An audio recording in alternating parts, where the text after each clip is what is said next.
চেতা শান্তভাবে গ্রামের রাস্তা দিয়ে হাঁটছিল, কিছু হবে না ভেবে।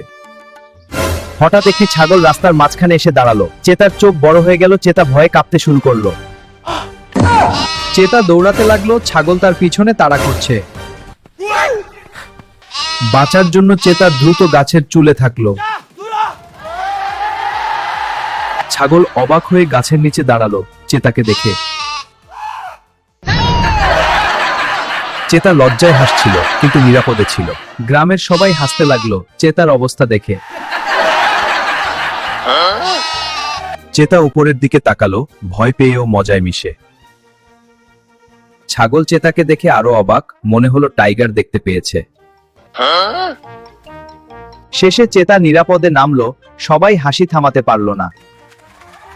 একটা সাধারণ ছাগল দেখে এত ভয় পেলে নাকি? আরে না রে, খুব ভয় পেয়েছিলে।